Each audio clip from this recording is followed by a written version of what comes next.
I must thank profusely to the organizers for bringing me here. I'm the first basic biology speaker, and I will get going right away. You will not hear too much of cancer in my talk, but all the underpinnings of what I'm going to tell would have direct link with what cancer does or what cancer biology does. We look at chromosomes, and there are a lot of people who have contributed very, very well. I don't have to go through the details here. Chromosomes are very old entities, older than DNA. DNA is the one which is sort of the talked about molecule for cancer onsets, but it's in fact the chromosome that makes DNA what it is. Chromosomes are entities which are passed on across generations, across evolutions. Interphase chromosomes have been talked about as very complex entities, information mangled up. But that was earlier. Now, of course, when we have methodologies to look at interphase chromosomes, interphase chromatin, turned out to be that this chromatin is not really mangled up, but it is orderly.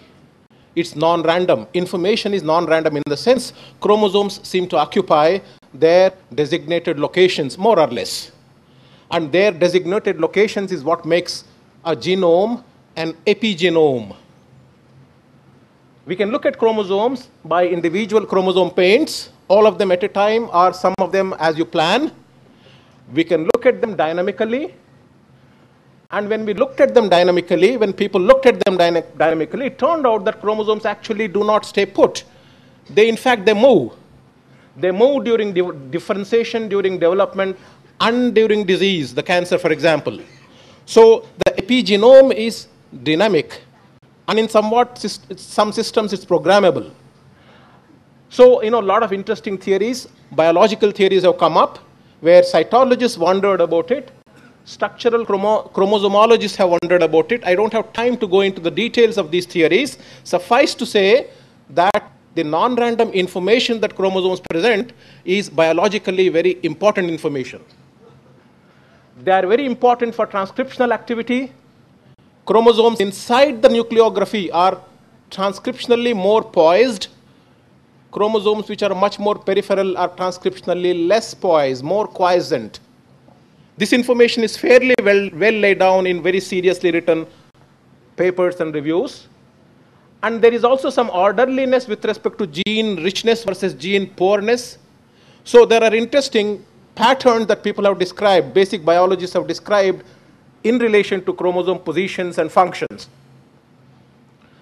Chromosome positions and functions have been linked to replicational timing during DNA damage, repair processes, etc., etc. So there is a whole lot of interesting potpourri evolving in relation to function and position of chromosomes. This is where we got in. We wanted to check certain aspects which are much more poorly understood. For example, spatial positions of chromosomes and transcriptional activities, extremely well-visited area. Interesting literature is there. Coupling between transcription and DNA damage repair is extremely well described. But the coupling between spatial locations and DNA damage repair is much less well known. This is where we came in. We are much more mechanistic people in relation to DNA damage and repair, and of course has a very strong underpinnings for cancer biology, cancer onset, etc., etc. And that's the connection I'm here with. So we wanted to look at positions and repair damage and their connectivity, not only just at the phenomenological level, but also at mechanistic level. So how do spatial positions influence DNA damage repair, if at all? So we took a simple system, cell culture system. In fact, primary dermal fibroblasts, chromosomes are as normal as they can be at a karyotype level. They are subjected to various DNA damaging agents, single strand breakers as well as double strand breakers. And we looked at these in conditions where we are specifically monitoring each chromosome at a time in space and time. As the DNA damage gets onset and as the damaged sites get repaired. So we're looking at somewhat of a real-time situation in relation to positions by going after individual chromosomes. And when you look at it, you have to look at it in a statistically robust manner. So we do statistically robust 2D fish analysis, where several nuclei are looked at on a plane, where the z-axis is collapsed on a plane without losing too much information because of the statistical power that the number gives. And we also look at 3D information by 3D fish analysis and corroborate both. And you need to look at it in a computationally intense manner so that you understand how the distributions change. Basically, chromosomal positions is a distributional issue. It is not a sort of a fixed, statistically unchanging issue, but it is somewhat of a distributional issue in a populational system. So if you look at a nucleus as a pixel zone, you can dissect the pixel zone into inner circle to the outermost circle 1 to 5, and look at where the chromosome is distributed, 1 versus 2, 3, 4, 5, etc., etc. Then you are actually looking at the distribution of the chromosome.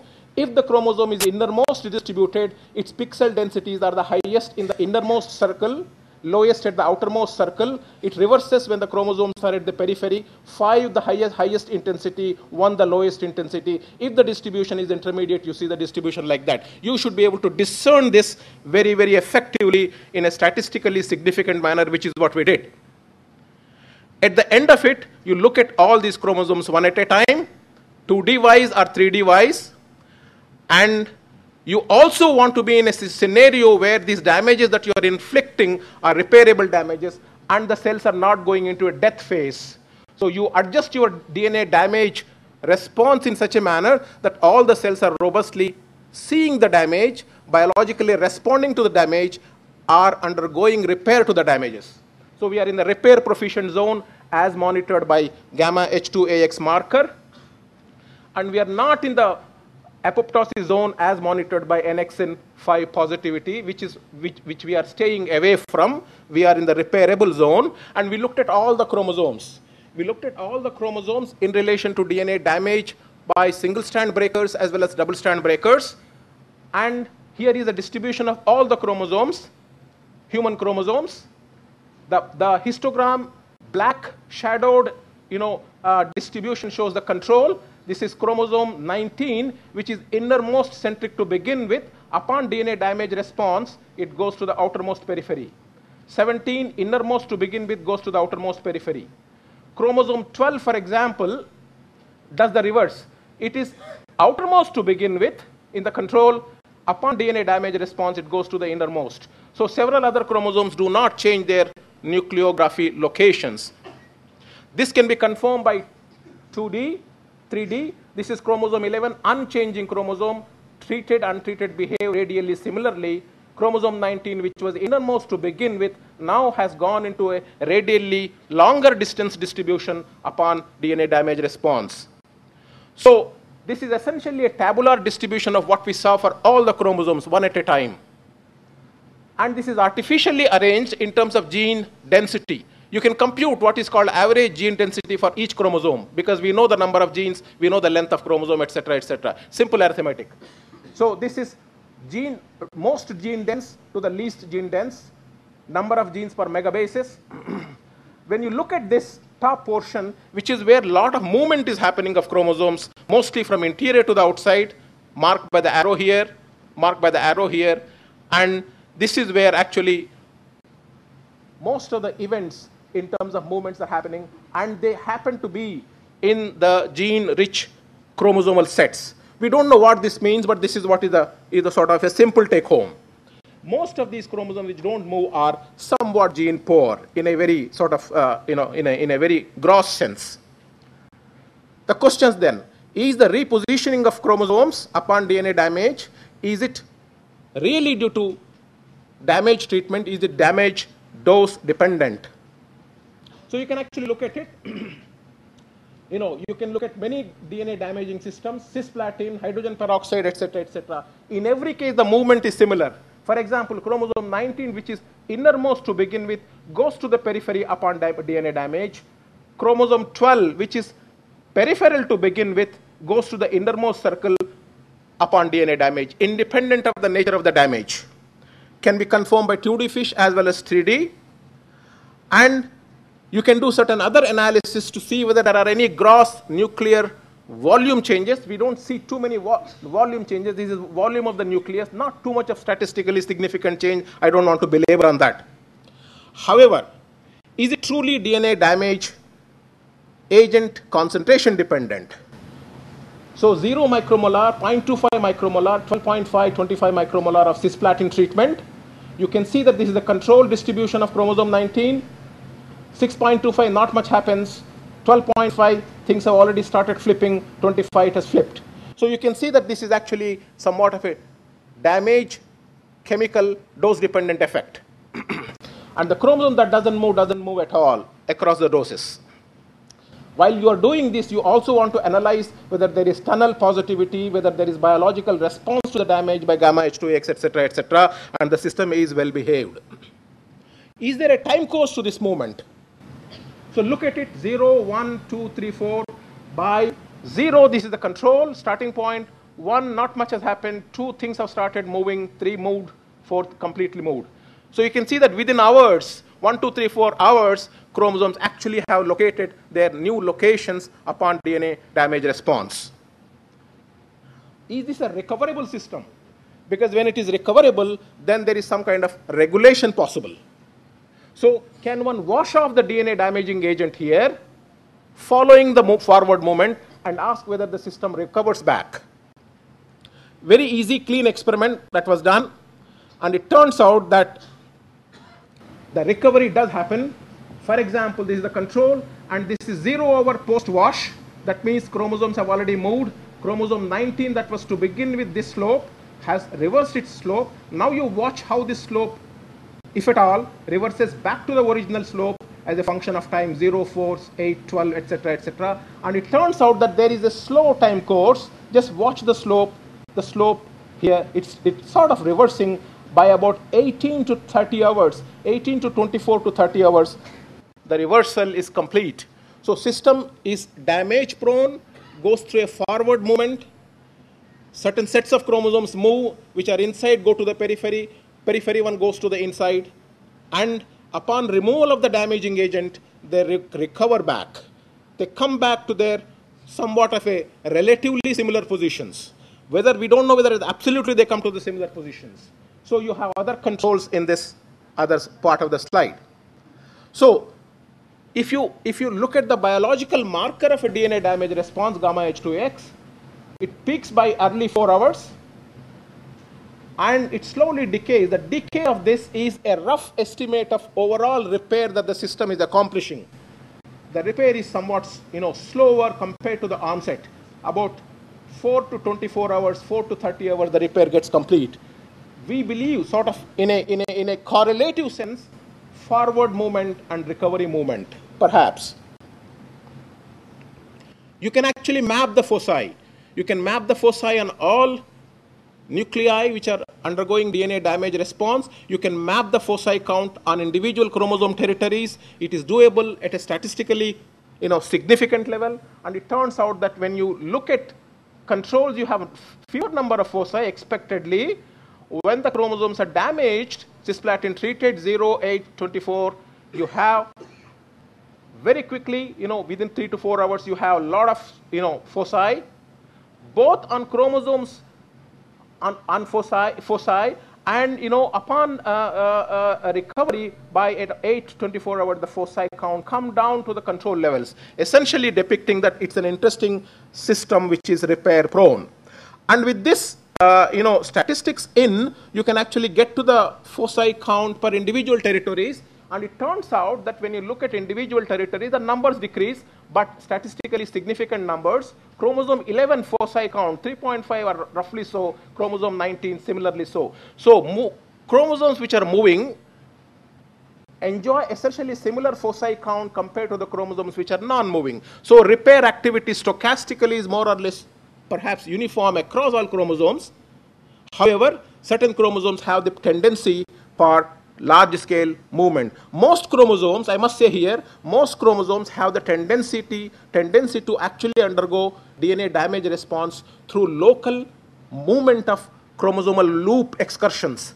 if chromosome is at one location, it is very dynamically active at its own location most of the times.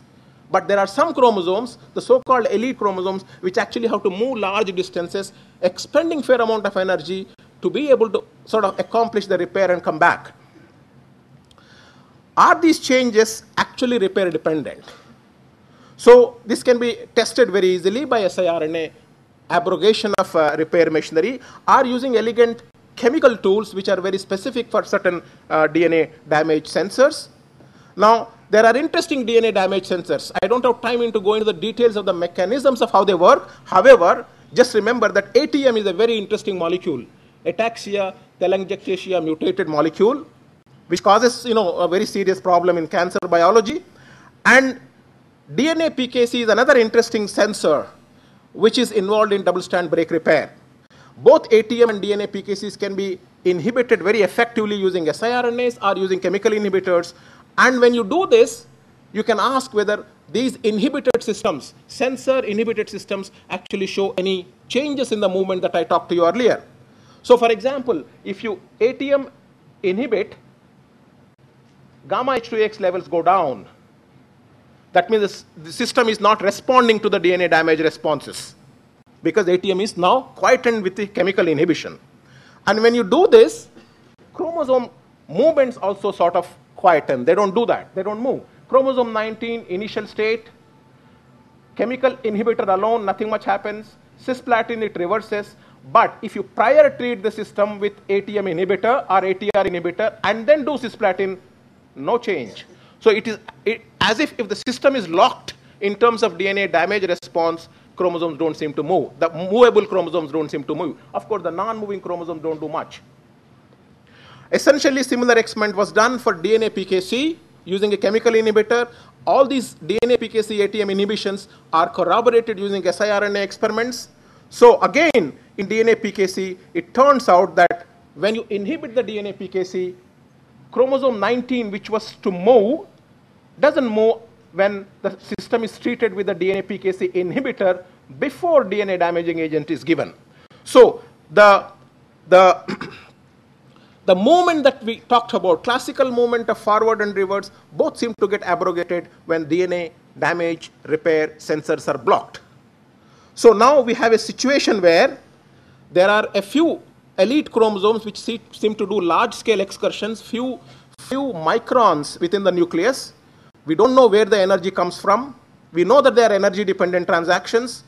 We also know that the chromatin structural modulations are very important. We also know that the transcriptional modulations are very important. We do not exactly know how mechanistically link all these up together. However, an interesting question to ask, which we are currently sort of beset with asking this, is to check whether these relocation movements are bringing the chromosomes back to their absolutely original locations, or is it bringing it back to the system in a relativistic sense? Namely, a chromosome which is peripheral can be anywhere in the periphery in relation to its neighborhood, or is there fixed non-randomness with respect to that? So this can be asked by checking